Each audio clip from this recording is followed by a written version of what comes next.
C'est de la body, hein. Si jamais vous savez pas, c'est de la body pure. Ça va finir en même, je le sais déjà. T'as pas reçu ton URSAF, hop là, la photo, on la connaît. Qu'est-ce qui t'influence en fait? Qu'est-ce qui t'a influencé? Kirikou. Je peux faire atterrir un avion. Je pense que je peux faire atterrir un avion. Si je peux le faire, j'ai eu Fly Simulator plus jeune. Tu veux une exclue ou pas? Vas-y. VNL, ils reviennent ce week-end. Ah ouais? Comment tu me donnes J'ai 5 balles. Là. Ouais, 5 balles. Ok, pour un VNL, je lâche le blaze, je lâche une exclue comme ça pour 5 balles. C'est bon, en ce moment, c'est un peu dur, donc vas-y, je suis chaud. Alors, celui-là. Ça va ou quoi? Bien, ça va. Comment? Junior, ça va, tu vas bien? C'est quand j'ai ma couleur pour ce café? Est-ce que c'est pas Gérald qui décide ça? Un petit peu. Je sais pas. Un jour, ce sera moi que décider. Moi, je pense que 100 hommes versus un gorille. Tu vois, mec, c'est vraiment de descendre. Enfin, on en parle en février, ça, Evic. Faut vraiment être à jour, là. Désolé, je te laisse introduire. Non, calme. Alors, Mister V, comment vas-tu? Je peux faire atterrir un avion. Je pense que je peux faire atterrir un avion. Si le débat est lancé, en tout cas, voilà, moi je le dis, je peux le faire. J'ai eu Fly Simulator plus jeune. Tu sais que moi, je pense que je peux le faire atterrir l'avion. Arrête, t'as joué à GTA une fois, ok, d'accord, c'est bon, je on l'a tous t'assure. fait. T'as volé un jet privé à l'aéroport, t'es allé dans le Nord, et t'as resté moi aussi. Il y a de l'expérience. Même si j'étais en C'est pas première négligé. personne, oui, mais c'est vrai, mais non, c'est plus compliqué que ça, t'as vu tous les boutons, mec. Il y a un mode d'emploi. Oui, mais le temps que t'atterrisses, t'as pas le temps de le lire, surtout si c'est en anglais. Enfin, je connais pas ton niveau, je juge pas, mais bon, je sais pas si t'as les bases. T'as eu combien au bac?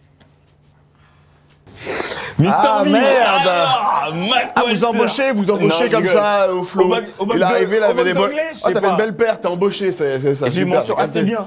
Oh, lourd. Déjà, ça, c'est beau. T'es déjà allé plus loin que moi, bravo. Et t'as. Ah, mais C'est pas très dur de faire. J'ai eu 10,005. Waouh. C'était vraiment à la limite. Un peu à l'image de ma vie, finalement. Intro. Direct. Bah, on est là, Mister V, pour ton film Ouais. que tu vas sortir en septembre, Mac Walter. Un personnage, un policier des États-Unis. Un agent secret. Un, Eh oh. un agent secret. C'est Pas encore un plus petit bleu. spécial. Eh oui, non, Un agent un agent secret, autant incroyable que absurde. Exact. Mais tu peux nous expliquer pourquoi lui, pourquoi tu as voulu commencer avec lui? Bah, c'était un peu un perso, entre guillemets, que j'ai lancé il y a 10 ans, tout simplement, et que j'ai fait, dont j'ai fait la première vidéo en 2015, et qui, voilà, naturellement, quand on m'a proposé le projet de est-ce que tu veux faire un film, automatiquement, j'ai pensé à ce personnage-là, parce que je n'avais pas vraiment fini, pour moi, de le développer sur Internet. Pour moi, il manquait un projet, une œuvre construite comme un film, quoi. C'est assez long, et potentiellement essayer d'en faire une saga, c'est le rêve, tu vois, mais évidemment déjà faire un premier opus avec ce film-là. Et donc dès que l'idée m'a été proposée, direct, j'ai jumpé dessus parce que j'avais encore des choses à dire avec ce perso. Et puis je pense que naturellement, passer de YouTube au 7e art, fallait le faire aussi avec quelque chose où mon public aurait un minimum, comprendrait le lien aussi, tu vois, que ce soit pas de nulle part et que je commence à jouer un personnage aux antipodes de ce que je peux faire. Non, faut qu'il y ait un lien, je pense, avec ce que je fais. Et donc voilà, c'était un peu une évidence directe parce que donc c'est entre 2 et 4 la boîte de production de Jonathan Cohen qui est venue après Le Flambeau, quand on a tourné Le Flambeau, qui est venue avec une idée de série à la base. Il voulait que je fasse une série. Et je leur ai dit, bah moi le format série... Sur Mac Walter? Non, série en fait, une série comme ça, ils voulaient une série en fait, que je sois showrunner, on appelle ça en gros, auteur, pas potentiellement réalisateur, mais au moins premier rôle. Et une série, voilà. Et donc moi j'ai dit, le format série, je trouve ça cool, mais j'ai envie de commencer par le format film qui me parle plus et qui, au moins, tu sais, c'est un peu un one-shot, là où une série, il faut développer toute une saison, un arc sur plusieurs épisodes et catcher, attraper l'attention des gens direct dès le premier épisode. Et je trouvais ça plus facile, en tout cas, et plus naturel pour moi d'arriver vers un film en premier. Et est-ce que tu t'es mis une pression ou est-ce que tu l'as encore cette pression de passer du grand format? Ah, tu sais pas ce qu'il y a dans mon bide actuellement, là, je suis totalement sous tension constante. Excuse-moi, je t'ai pas laissé finir. Non, en vrai, c'est du grand format parce que tu as fait des vidéos YouTube sur ça. C'est aussi un humour qui te ressemble vachement parce que c'est très personnel. Et je trouve que le personnage, c'est un peu un condensé de tout ton humour. Ouais. Ça veut dire qu'un humour aussi qui est très YouTube, qui est très adapté au code. Et comment tu t'es dit, je vais relever ce défi? C'est pas un pari risqué de le faire Mais c'est un défi. Ouais. C'est un défi parce que très vite, tu peux tomber dans dans une parodie de la parodie de la parodie qui fait que ça fait un enchaînement de sketchs sans vraiment de sens et où tu passes 1h30 à pas vraiment comprendre ce qui se passe parce que Mac Walter c'était aussi un peu ça mais c'était sur 5 à 10 minutes donc c'était facile d'aller dans tous les sens et arriver à une conclusion un peu absurde. Mais sur un film entier, il faut créer voilà, un fil conducteur, il faut créer des enjeux, il faut que tu t'attaches au personnage, qu'il ait une quête. Et tout ça, c'est un truc que j'ai appris sur le tard aussi avec mes co-auteurs, que sont donc Frédéric Gladieux et Vincent Tirel. Puis, en fait, Simon Astier, le réalisateur, s'est greffé au projet et il a pris le rôle de directeur d'écriture et il nous a vraiment en fait, remis aussi les bases du scénario, parce que nous, on avait un peu notre folie, comme on a pu faire sur les Jones, où tout est, voilà, on fait juste que se faire marrer. Mais quand tu fais un film, il faut voir plus loin. Il faut voir, voilà, il faut penser en mode film. Et nous, on n'avait pas encore cette méthodologie-là, parce qu'on l'avait jamais apprise jusqu'à présent. Et donc, lui nous a ramené ça, Simon Astier, son expérience d'auteur. Et donc, c'est là où on a compris qu'il fallait voilà, qu'il n'y ait pas forcément blague, des fois des petits moments où ça se repose et où tu fais voilà, évoluer l'histoire et où tu as besoin pour le spectateur de s'identifier aussi à l'histoire de notre protagoniste qui est Mac Walter. Donc forcément, on a approché le projet qu'est ce film d'une manière totalement différente que celle de YouTube en gardant évidemment l'énergie de ce qu'on avait amené avec les vidéos, bien sûr, parce que j'ai pas envie que ce soit voilà, un Mac Walter totalement différent et que les gens soient perdus et se disent mince, on le reconnaît pas.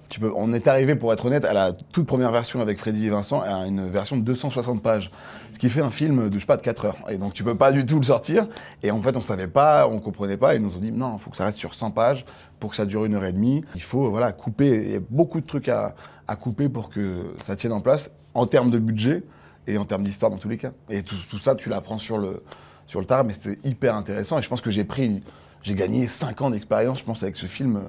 De l'écriture au jeu, à la réalisation, à la mise en scène, bien que je sois pas derrière la caméra, mais j'ai quand même appris en travaillant main dans la main avec Simon Astier. C'était trop intéressant. Mais justement, est-ce que ça a été compliqué de les convaincre? C'est de la vaudie, hein, si jamais vous savez pas, c'est de la vaudie pure. Est-ce que ça a été compliqué de les convaincre de faire ce personnage? Ils sont pas d'internet, donc ils ont peut-être pas les codes, sauf que j'ai la chance d'être entouré par Entre deux et quatre prod, donc Jonathan Cohen qui avait déjà fait La Flamme, qui a fait Le Flambeau, qui est dans un registre déjà un peu parodique, qui comprennent un peu ces codes-là, et qui sont un peu de l'absurde. Hein. Tu regardes La Flamme, c'est très absurde quand même comme humour. Et forcément, ils ont compris là où on pouvait aller, jusqu'à où on pouvait aller. Et ils nous ont aidés à un peu sortir de notre zone YouTube, humour YouTube, où certes très rythmé, mais qui sur un film ne fonctionne pas forcément. Donc ça n'a pas été si compliqué que ça. Et c'est une chance d'avoir ces gars-là autour aussi. Parce qu'ils ont ce savoir-faire là et la vision. Et que tous les prods n'ont peut-être pas. Donc je peux être que reconnaissant d'être tombé sur eux en tout cas, c'est sûr. Ok, là on va Ah merde, putain, j'ai cligné les yeux vraiment sur la deuxième, excuse-moi. Est-ce que tu penses que tu saurais recréer un truc comme ça, sachant que je pense qu'il marche, c'est qu'il s'attrape les cheveux. Ouais, ok, on va essayer. Ben non, mais tu mets le point sur un traumatisme. dans votre criminel. Bah, c'est la même photo que tu m'as montré en fait. Faut pas la dire. Pas les yeux bleus. Juste en noir et blanc, c'est la même chose. Serre un peu la mâchoire. C'est bien les sourcils. Mais fais des yeux bleus, fais des yeux bleus. On enlève le décor, on fait les mugshots. Ça va pas être gardé, on fait des tests, on est artiste. Hein, mais ça va finir en même, je le sais déjà. T'as pas reçu ton URSAF, hop là, la photo, on la connaît. Donc là, il y a quoi? Il y a changement de tenue? Non, là il y a. Il s'est vraiment tourné comme dans un personnage. Avec le costume. Il y a changement de tenue. Il y a un mouvement vraiment ample. Limite que tu fasses un vrai mouvement. Même avec les jambes, tu vois. Et voilà. Tu rigoles, mais ça va être stylé, tu vois. Cut, c'est pas beau. Ah merde, voilà, super. D'être derrière un peu ce film et être au premier rôle, c'était quoi ton plus grand défi dans ces deux cases-là? Parce que c'était la première fois que tu jouais un rôle en premier lieu en soi. En premier rôle, ouais. En premier rôle. Premier rôle, première fois. Donc, mais je voulais arriver avec ce film-là et faire ce premier rôle sur un film qui vient de moi aussi. Et en fait, je me suis dit, en vrai, je sais qu'au cinéma, je matche pas tout le temps avec ce qui se fait aussi. Tu vois, j'ai conscience que ma comédie et la comédie pour laquelle les gens apprécient mon travail, c'est pas forcément ce qu'on retrouve au cinéma. Donc si je veux arriver au cinéma, c'est cool d'arriver avec quelque chose qui me ressemble un minimum. Et donc pour moi, c'était obligatoire, enfin pas obligatoire, mais c'était logique que si je veux faire un premier rôle, il faut que je me sente à 100% apte à le faire et 100% à l'aise avec le personnage. Et quel meilleur personnage que Mac Walter pour moi, pour faire celui-là. Donc, évidemment, ça me met un certain confort. Par contre, ça reste un premier rôle sur un film avec un budget qui n'est pas rocambolesque, mais qui est quand même... J'ai jamais tourné un truc avec autant de budget pour moi, tu vois. Attendu sur une plateforme de grand nom qui est Prime Video, donc forcément, il y a des attentes. Et t'arrives le premier jour de tournage, t'as 150 techniciens qui parlent pas ta langue parce que t'es en Bulgarie, des ruelles qui ressemblent aux States. D'un coup, ça dit action et tu te dis waouh, c'est maintenant. Donc là, je te mens pas, le cœur, il tachycardie max, j'étais pas forcément serein. Mais très vite, tu te prends au jeu parce que bah, ça y est, t'as plus le choix. Hein, et puis, c'est une bonne pression au final. Donc oui, évidemment, des attentes, des pressions. Et encore aujourd'hui, hein, là, on est au moment où on tourne cette interview, on est à 1 mois et plus de la sortie du projet. Je suis forcément un minimum dans une appréhension et une peur, et, comme le premier album, et comme le second aussi, parce que tu délivres quelque chose que tu as gardé pour toi pendant tout ce temps. J'étais au montage, j'étais au mix, j'étais à la post-synchro, j'étais là tout le temps. Ça vient de moi et de Simon Astier qui a fait un taf exceptionnel. C'est pas juste un réalisateur technique, c'est vraiment quelqu'un qui a pris le film à bras-le-corps et avec qui on a vraiment eu ce rôle de binôme. Mais voilà, c'est pour moi quelque chose de nouveau. Là où j'ai l'habitude de faire une vidéo, la monter, 3-4 jours après, elle est en ligne. Là, tu as un temps d'attente qui est énorme parce qu'il faut que ça passe au mix, j'allais dire mastering, non, à l'étalo. Ensuite, tu as les sous-titrages, les doublages, vu que c'est dans plusieurs langues. Il y a tout un processus qui est plus gros qu'une vidéo YouTube. Et donc, forcément, ouais, c'est une autre configuration qui te fait un peu monter la pression, mais j'espère le succès qui me permettra de me dire « Ah, tu te rappelles quand t'avais peur ou quoi ?» Par contre, le flop, là, je vais mal le vivre. Faut être honnête. Non, c'est normal, mais en tout cas, j'aurais tout donné et j'aurais pas de regret là-dessus. Ouais. C'est que t'as tenté en soi. J'ai tout fait, quoi. Ouais. Tu vois, on n'a rien lâché. De l'écriture jusqu'au tournage, jusqu'à la post-synchro, c'est quand tu refais des voix, tu sais, sur le film, quand tu fais des voix, par exemple, pour des figurants qui sont derrière, que tu veux leur faire dire des trucs, ou même que ta prise, elle n'est pas très bonne au son, tu veux la refaire dans une autre attention. Tous ces petits détails-là, on est allé au bout, on n'a pas lâché. Donc, maintenant, j'ai l'impression que je ne peux pas envoyer plus, quoi. Enfin, j'ai tout donné, en tout cas, ouais. C'est ça qui compte. Ça a été quoi tes inspirations? Parce que j'ai l'impression que je vois du The Mask et tout, mais pour toi en tant que personnage et pour toi en tant que le Yvick qu'on connaît, youtubeur, rappeur, qu'est-ce qui t'influence en fait? Qu'est-ce qui t'a influencé? Kirikou. Mes grosses refs en termes de films du genre, en France on a La Cité de la Peur, qui était fait par les Nuls dans les années 90, qui était une parodie de thriller. Mais qui a tué Pamela Rose de Cadet Olivier, en France aussi également, qui est dans cet esprit-là où on parodie les codes américains avec sous fond d'enquête policière. Et aux USA, ça va être tout ce qui va être des spoof movies, scary movies, tous les Zaz, c'est-à-dire les films Y a-t-il un pilote, avec Leslie Nielsen à l'époque. Mais en même temps, dans le film, tu vas avoir des inspirations qui vont venir de Jim Carrey. Et ce film, en fait, c'est aussi un hommage un peu à tous les films des années 90 que j'ai pu kiffer, de Rush Hour, avec Jackie Chan, Chris Tucker, en passant par des pièges de cristal, même des films d'action, en fait, même pas forcément comédie, tu vois. Des missions impossibles, c'est tous ces codes-là et qu'on met à notre sauce un peu absurde, où on prend des codes, on les décale, mais on a voulu quand même garder un truc qui est pas, c'est pas une parodie. Il y a une vraie histoire, il y a un vrai univers, on prend des codes et on se les accapare et on les modifie. Mais c'est pas une pure parodie, il y a quand même une vraie histoire et un vrai univers qu'on a voulu incorporer là-dedans. Tu veux une exclue ou pas? Vas-y. BNL, ils reviennent ce week-end. Ah ouais? Comment tu me donnes J'ai 5 balles. Là. Ouais, 5 balles, ok, pour un BNL, je lâche une exclue comme ça pour 5 balles. Bon, en ce moment, c'est un peu dur, donc vas-y, c'est la race en ce moment. C'est pas évident. Ouais. Pour toi, dans ta vie, quelles a été tes influences? Genre, parce que là, on voit que tu touches à tout. Moi, pour être honnête, quand j'ai compris qui était Mister V et tout, je me suis attaché particulièrement à toi parce que tu avais un peu ce côté noir. Ouais. Et à ce moment-là, dans le YouTube français, il n'y avait pas trop de noir, tu vois. Il y avait une pénurie. Tu étais ce Renoir matrixé par les US. Un peu moins maintenant, Okay. Matrixé par ça, mais aussi d'un côté, tu avais ce côté Grenoble, tu faisais des blagues de beauf et tout. Du coup, tu rassemblais un peu deux mondes. Mais est-ce que toi, tu en as pris conscience que tu arrivais avec ce bagage-là et tu proposais un peu plus que les autres? quoi. Que je me différenciais, oui, parce que je sais c'était à une époque où tout était autour de soit la culture un peu geek, soit comme il y avait autour de moi, c'était des Cypriens, tu vois, fans d'animé, qui arrivaient plus avec un truc geek, oui, j'étais un peu, le gars un peu matrixé, Quinry, basket.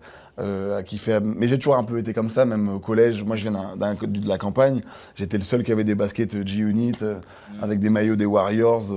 Et je me faisais interdire de rentrer à l'école quand j'avais un bandeau Nike Iverson parce que c'était pas dans les codes. Donc j'ai toujours été un peu dans ce délire-là. Donc je l'ai pas fait en me disant il faut que je me démarque. Moi, mon délire, c'est le métis. Non, j'avais ce truc où je faisais mes trucs à moi et je pense que c'est aussi ça qui a plu aux gens, c'est de se dire on sent que c'est pas artificiel et que c'est vraiment un gars qui kifferait être américain depuis qu'il est petit mais qui a grandi à Grenoble. Mais ce truc, il est même en termes de musique. Parce que quand je te voyais à l'ancienne, tu faisais tes vidéos tout, mais tu t'apparaissais beaucoup par exemple dans des clips. Ouais. Je te voyais avec JSK, son feat avec Tito Prince. Exact, je te voyais avec c'est vrai. Le LECK.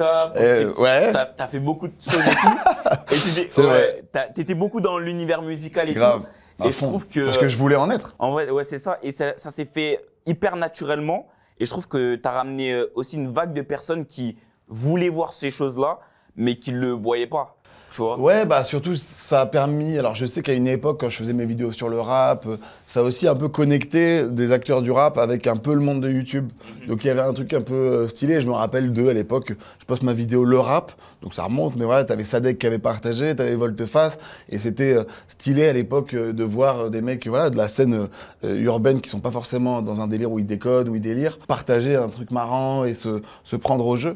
Je me rappelle même de tournois FIFA où j'étais avec Gradure et il y avait ces connexions-là qui se faisaient, qui aujourd'hui sont totalement naturelles. Et à l'époque, on disait, rappelez-vous de la phase de Gims qui disait les Viners deviennent des rappeurs, on va pas se gêner, machin et tout. Aujourd'hui, il y a ce truc où les deux se mélangent. T'as Nazak qui a une chaîne YouTube avec un contenu extrêmement divertissant. Enfin, il y a une belle évolution qui s'est fait depuis pas de. Alors, est-ce que j'en suis à l'origine? Je pense absolument pas. Ça s'est fait naturellement. Mais en tout cas, c'était cool, moi, d'être à cette époque-là, oui, un peu dans une place un peu unique où j'étais invité à des événements hip-hop. Et après, évidemment, quand je me suis lancé, là, c'était tout autre parce que je faisais des rentres dans le cercle d'un coup, alors que 2 jours avant, on tournait des vidéos Just Dance avec Natou ici. Il y avait un truc très. Aucun lien, mais j'adorais et j'adore encore aujourd'hui avoir ce truc un peu d'ovni où j'ai pas vraiment de case définie. Et c'est un vrai kiff, ouais. Et moi, c'est cette deuxième faculté de toi que j'aimais, c'est parce que tu touchais à tout. En vrai, t'es venu sur YouTube, après t'as fait de la scène, même avec le Whoop, t'es parti dans la musique, là t'es dans le cinéma, peut-être après le mannequinat, on sait pas. T'as oublié un truc. Les vêtements… Non, t'as oublié un truc. Wesh. Ça. Ah, les pizzas. Putain, tu l'as dit, achetez-les. Les pizzas. Dans tous les supermarchés, dispo. En vrai, t'as tout fait. Voyons surgelé, 5 goûts, un nouveau qui sort en hiver. Et c'est très bon, c'est très bon. Désolé, je suis obligé, les gars. Non, mais en vrai, t'as vraiment touché à tout. Et je me demande, en vrai, aujourd'hui, qu'est-ce qui t'anime? Parce que t'as tout fait. Genre, t'as vraiment touché à tout, t'as mis ta main partout. Genre, qu'est-ce qui… attends. Non, oui, mais je vois ce que tu veux dire. J'ai été un peu dans… J'aime aussi ce truc-là, et c'est peut-être parce que aussi je me lasse assez vite de chaque chose. Donc j'ai un kiff à aussi avoir un emploi du temps qui ressemble à aucun… Enfin, que chaque jour ne se ressemble pas. La semaine dernière, j'étais en studio le soir. L'après-midi, je tournais une vidéo qui était vraiment humour pur. Je mettais des perruques. Le soir, j'étais là en train de kicker en mode méga sérieux. Donc, j'adore ça. Et j'aime avoir ce positionnement-là. Et j'ai l'impression que, bon, je suis pas tout seul à ça. Et Internet, ça aussi t'offre cette possibilité-là. Le fait de créer ta chaîne YouTube et de faire ce que tu veux. C'est-à-dire que demain, tu peux faire une vidéo où tu racontes l'histoire de la biographie d'un gars. Et le lendemain, tu fais un jeu. Enfin, tu vois, même Squeezie, dans son domaine à lui, il peut se diversifier, même si ça reste… il a commencé sur le gaming, après il fait des jeux qui ont comme équivalent la télé, enfin tu vois ce que je veux dire. Il peut raconter des trades, enfin… Ce truc-là, plein de gens le font, mais c'est vrai que moi j'ai fait des domaines un peu plus aux extrêmes, entre guillemets. Mais qu'est-ce qui m'anime encore aujourd'hui? Maintenant on y est, quoi. C'est le cinéma, c'est la seule… c'est la case encore que j'ai pas, je pense, coché de la manière que je voulais cocher, tu vois. J'ai pu faire du cinéma, j'ai mis un petit pied, j'ai trempé les doigts. Maintenant, je mouille la nuque et j'y vais, tu vois. Et donc, j'ai envie de pouvoir vraiment transformer l'essai là-dessus. Donc c'est aussi pour ça que ça a pris du temps aussi de bien le faire et que du coup, c'est vrai que je peux moins être considéré comme youtubeur pur parce que je suis pas aussi actif qu'un youtubeur aujourd'hui qui va poster une fois par semaine. Mais c'est un choix hein, et c'est pas évident non plus. Non, parce que tu te retrouves des fois dans ta tête à te dire merde, même moi je fais quoi en fait? Les gens quand ils me parlent dans la rue, des fois ils me disent c'est quand la prochaine vidéo? Puis après t'en as d'autres qui te disent mais ouais mais tu veux pas faire un son? Après je fais un live. Et puis ça me dit, s'il y a une nouvelle pizza qui sort, je fais attends mais je voulais jouer à un jeu de base, mais ok, waouh, attends. Il y a un truc où même moi, et après je suis moins actif sur YouTube, donc les gens disent mais attends tu veux pas. C'est aussi moi en mettant seulement ces graines-là, des fois ça peut aussi, quand tu te retrouves un peu solo, te faire un peu perdre le fil de merde. Peut-être que je m'accroche quand même à un truc, parce qu'à force de faire tout, est-ce que je vais pas ne rien faire vraiment, ou du moins rien maîtriser? C'est le côté un peu qui trouble dans le fait de vouloir un peu toucher à tout aussi. Donc ça a ses côtés cool, mais ses côtés aussi un peu où ça peut te perdre, surtout que j'ai pas de référent dans la matière. Tu vois ce que je veux dire? C'est pour ça en vrai que j'ai dit que t'as ouvert la porte, même si tu veux pas dire, c'est que aujourd'hui on voit des Attaching Boy, on voit même des Théodore maintenant qui osent faire de la musique. Ouais, à fond, là où à l'ancienne ça pouvait être méprisé. Mais aujourd'hui, là je te parle en tant que youtubeur, comment tu vois ton avenir?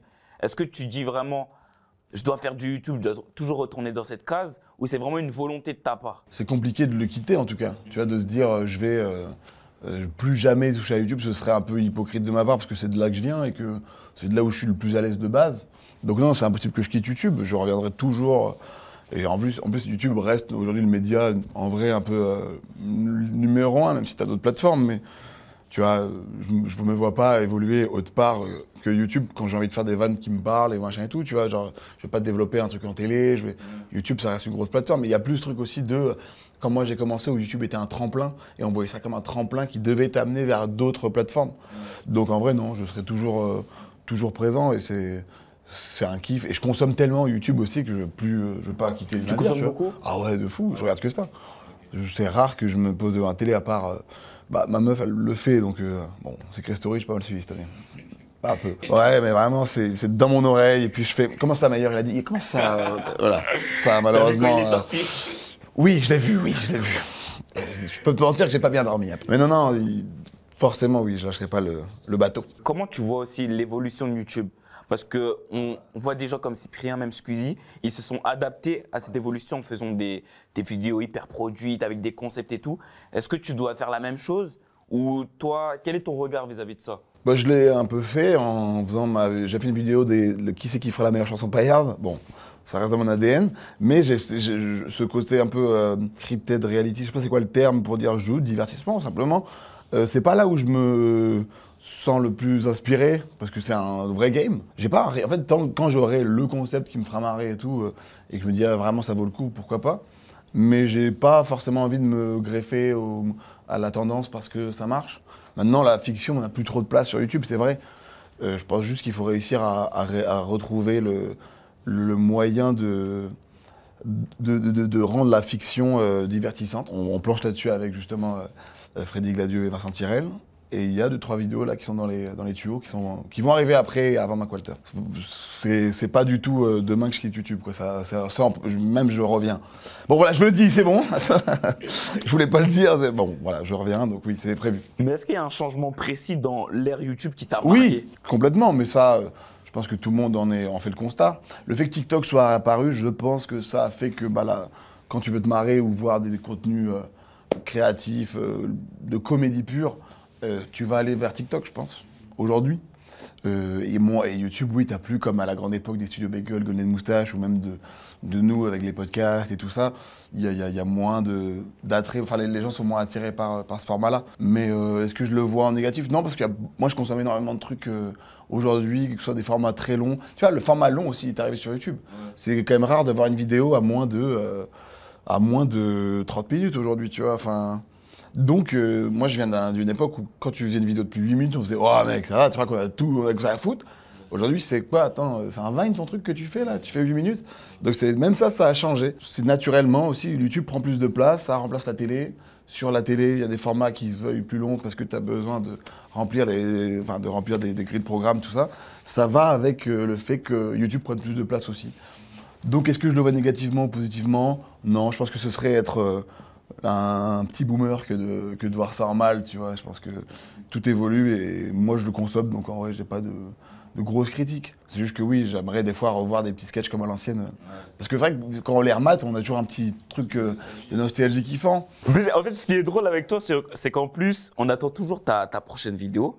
Alors qu'en vrai, t'en as pas sorti tant que ça en solo. Bah ouais. J'ai regardé ta chaîne YouTube, il y en a 37 en ligne. C'est ça. Après, il y en a je pense que t'en as supprimé. Je sais lesquels. Oh oui. Parce que tu fais référence à Colonel Crado. Toutes les nuits, je fais caca. Eh ben, il fallait mieux, hein. En vrai, on sort des films maintenant quand même. Chiant un peu de s'associer à ça. Ton image. Mais t'as jamais été dans la course au top 1 YouTube, mais t'as été celui qui a été le plus impactant pour des périodes. Je laisserai les gens le juger, hein, évidemment. Non, faut le dire. Non, Squeezie quand même, on peut pas lui enlever le fait que c'est le pilier #1, tu vois. Je peux pas me mettre devant lui, c'est sûr. Maintenant, je suis conscient d'avoir été à une génération, faire partie d'une génération qui a mis en lumière YouTube et tout à une époque, forcément. Mais oui, moi, j'ai pas été dans cette course-là parce que déjà sur la fiction, on avait un rythme beaucoup moins récurrent. Tu vois, on postait une fois tous les mois ou tous les 3 semaines et les gens étaient contents. Aujourd'hui, c'est sûr que le rythme il s'est décuplé, les moyens de prod et tout. Donc forcément, quand moi je vois ça, il y a un moment où ça m'a aussi fait me dire. Écoute, j'ai pas besoin de rentrer dans ce course-là, je vais pas la gagner. Je sais que les petits, ils ont beaucoup plus de dalles là-dessus, ils ont beaucoup plus d'idées, ils ont des équipes. Moi, j'ai pas d'équipe, hein. On est juste moi et Alexandra Monori. J'ai pas d'équipe vraiment à proprement parler, donc je suis pas rentré dans ce. Ils ont la plupart des boîtes de production, ils se développent vraiment avec des grosses équipes. Moi, j'ai toujours kiffé être un peu aussi dans mon coin pour ne pas en fait dépendre aussi d'un rythme et d'un calendrier pour pouvoir aussi faire ce que je veux et faire des projets différents. C'est pour ça pendant longtemps que tu montais tes vidéos, par exemple? Je les monte toujours. Ah là, je suis en montage de la prochaine. Mais non. Ouais, c'est chiant. C'est très chiant. J'avais oublié. À un moment, vas-y, je prends. Bah en fait, dès que je le fais, il y a toujours un moment où je remets les mains dedans parce qu'il y a un truc qui manque. Tu sais, il y a un truc une patte, une façon de monter, un rythme que j'aime, des idées que je vais avoir et que si je laisse quelqu'un d'autre le faire, je vais pas avoir j'aime les mains dedans, tu vois. C'est comme les artistes qui font aussi du mix et tout, qui, dès qu'ils sont avec un ingé et qui veulent lui dire, attends, tu peux couper. Attends, excuse-moi, je vais prendre le même de Young Thug avec Lil Durk derrière. Bah, tu vois, c'est un peu ce truc-là, j'aime bien avoir les mains dedans quand même. Donc, et je suis pas le seul, hein, tu vois, il y a un mec, par exemple, Seb, il est comme moi là-dessus, il va déléguer un peu, mais il aime bien toujours un peu mettre les mains dedans. Il y a un truc que, vu qu'on a commencé comme ça, je pense que même à Cyprien, c'est pareil. Je pense qu'on aime avoir, à un moment donné, reprendre la main dessus. Là, en vrai, je crois la hype sur les ricains, là, c'est ça, maintenant. Parce que même toi, t'es matrixé en vrai pour les deux. Moi, maintenant, enfin, je l'assume moins. J'ai une Tesla. Non, beaucoup moins. Mais c'est dur, hein, maintenant. Puis même, c'est parce que musicalement aussi, il y a un truc où on se prend moins cette... Kendrick, il a fait du show l'année dernière, tu vois. Tu te prends plus la claque comme avant en fait. Elle est différente surtout. Tout est un peu. Même Gunna, tu vois, je kiffe, mais j'écoute un album, j'ai l'impression d'avoir écouté un peu le même son pas mal de fois. Enfin, on les voit moins en. C'est des Monstars, on peut pas atteindre ce niveau-là. J'ai envie de dire même un Bad Bunny, en plus que les rappeurs carrés, tu vois ce que je veux dire. J'ai des gars qui écoutent encore pas mal, tu vois, il me faut écouter Lucky, un gars qui s'appelle Lucky, je crois qu'il est assez chaud, Cash Cobain et tout. Moi j'ai l'impression que. Enfin, après je sais pas toi ce que t'en penses, mais on écoute plus des Européens. On va plus écouter Morat, on va plus écouter Central C, on va plus écouter Skepta. Tu vois, cette vibe-là, Stormzy un peu et tout. On va plus écouter des rappeurs un peu italiens et tout, tu vois. Ouais, aussi. On n'aime pas que du rap des fois en plus. Mais on va écouter du Rema, on va aller comme ça. Ah bah oui, l'afrobeat de ouf. Bah, de fou. Même Imra aujourd'hui, quand il fait des vidéos, des clips et tout, il pète de fou. Ouais, parce que sa commu en vrai, elle consomme que du YouTube. Ok. Imra, je l'ai pas vu venir. D'un coup, je l'ai vu partout, j'ai pas du tout vu. Genre l'ascension en mode c'est un petit gars, tac. Je l'ai vu d'un coup, c'est des rocs, une superstar là-bas. Ouais, vraiment. On va faire des parties des 11 ou pas? Bah là il peut plus là. Il peut plus. Bon, Théodora, elle était déjà big, vous l'avez vu dans les 11 hein? Non, elle était pas encore. Elle était pas encore haute. Elle avait fait BBL. Elle avait fait. Mais la sélection c'était avant Bongo. Ah ok. Non, parce que moi j'écoute Théodora depuis très longtemps, quand même. À l'époque où elle faisait encore chanter pour des meetings de Mélenchon et tout, machin, je sais pas si tu te rappelles. Mais déjà, on peut même pas parler de Mr V sans parler de rap. Ça me plaît cette phrase. Ça, c'est vraiment sûr, parce que comment tu t'es amené dans la musique? Je trouve que tu l'as fait hyper bien parce que tu as tout de suite respecté le rap, Mais toi, en tant que rappeur, tu t'es pas directement mis en tant que… T'as jamais endossé ce rôle de rappeur? Non, parce que je me mentirais à moi-même que d'arriver… Enfin, en fait, c'est drôle, parce que quand j'étais en train de faire le second album, par exemple, bah en fait, quand tu fais un album, pendant un temps, t'es dedans à fond, tu vois.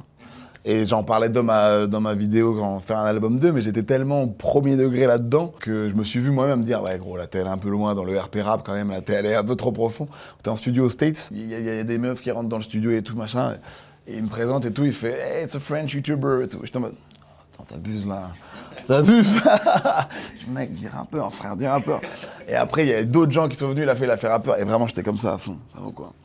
Et puis je me disais « Mais faut pas qu'elle aille voir mon Insta, parce qu'elle va vraiment me voir en perruque, dans des tenues de con pour des sketchs, et vraiment ça va tout casser. Et à partir du moment où bon non bref, je te raconte une anecdote, mais oui, j'avais aussi le sentiment de faut pas se mentir à soi-même, les gens me connaissent, m'ont vu évoluer, ont vu d'où je viens, m'ont vu dans toutes les positions de conneries à faire des blagues avec mes potes. Donc forcément, je vais pas d'un coup changer de blase, prendre un ton ténébreux et essayer d'être quelqu'un que je suis pas. Faut savoir, voilà. Jauger. C'est ça, et parce que voilà, j'ai trop de respect pour l'art, pour cet art-là aussi, tu vois. Et c'est pour ça que j'ai toujours tant de mal à demander des feats.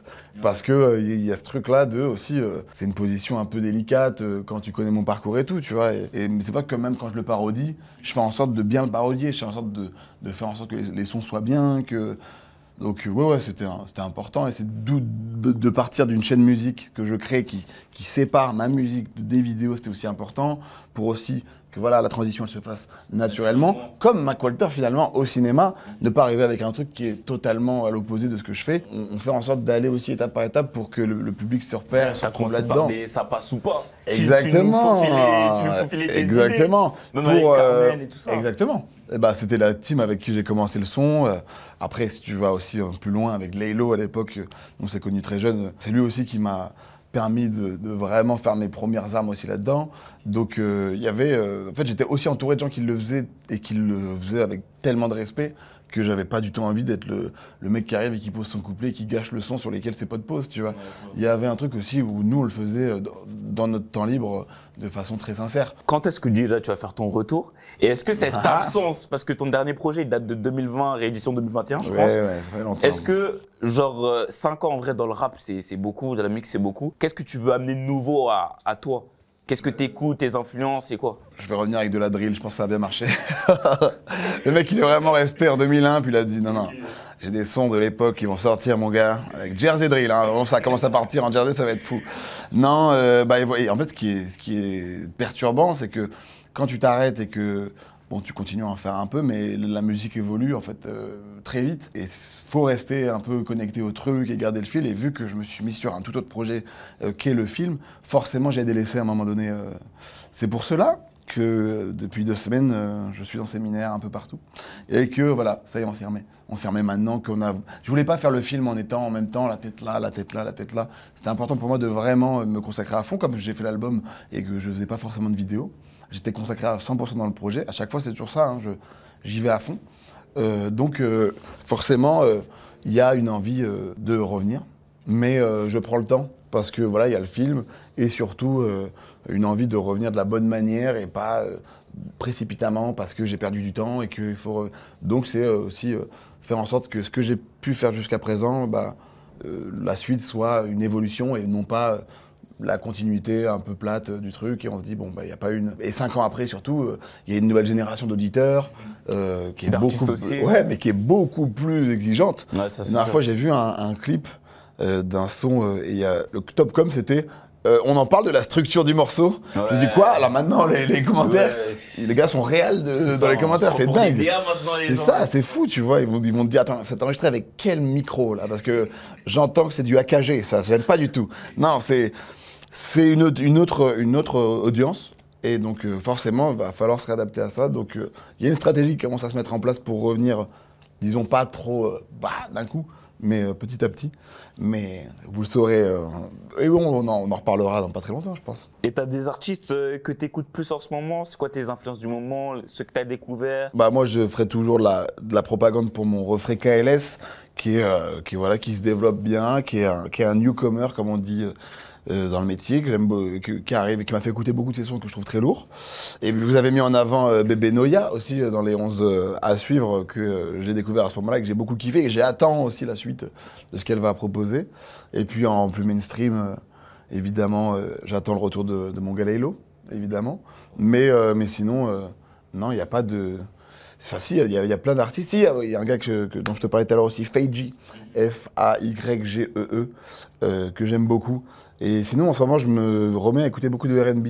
Ah ouais. Donc voilà, écouter Giveon et Léon Thomas. Voilà. Bon, pas entre gars, c'est bizarre entre gars, mais en tout cas, tout seul, tranquille, c'est pas mal. Ouais, parce que tu l'as dit dans ta vidéo. Exact, mon gars, toi. Putain, t'es bon, t'es très bon.